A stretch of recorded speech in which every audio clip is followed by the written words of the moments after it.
Perkenalkan, nama saya Yunindrawati dengan NIM 230605502002 dari Program Studi Ilmu Administrasi Negara. Pada kesempatan ini, saya akan menjelaskan sekaligus merefleksikan tentang isu kepemimpinan dalam penanganan bencana di daerah.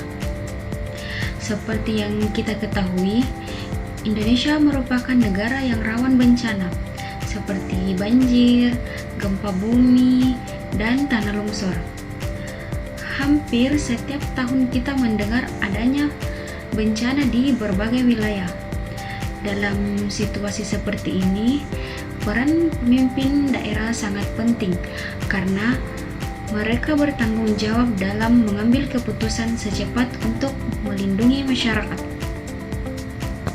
Isu yang ingin saya angkat adalah masih kurangnya optimal kepemimpinan daerah, terutama dalam hal koordinasi dan komunikasi saat terjadi bencana.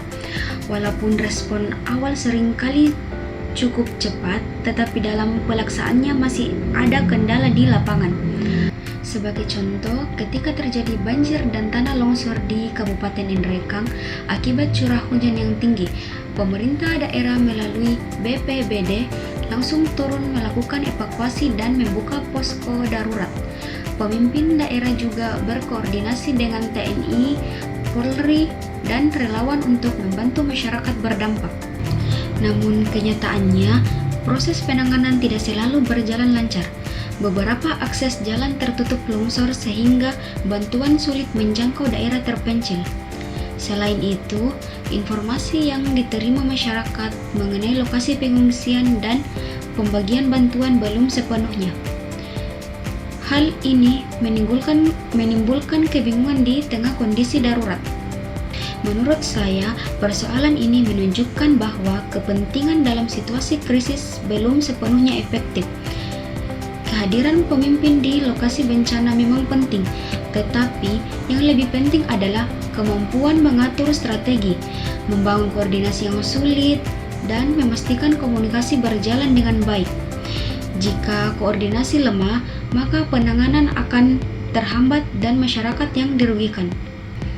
Jika dikaitkan dengan teori kepemimpinan, kondisi ini membutuhkan kepemimpinan transformasional, yaitu pemimpin yang mampu memberikan saran jelas dan menggerakkan semua pihak untuk bekerja sama mencapai tujuan bersama.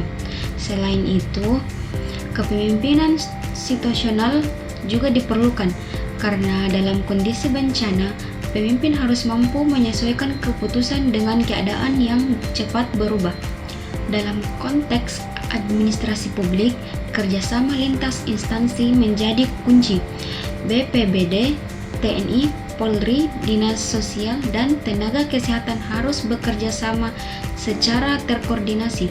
Disinilah peran pemimpin daerah sangat menentukan apakah koordinasi tersebut berjalan efektif atau tidak. Adapun kesimpulan, isu kepemimpinan dalam penanganan bencana masih menjadi tantangan yang perlu diperbaiki.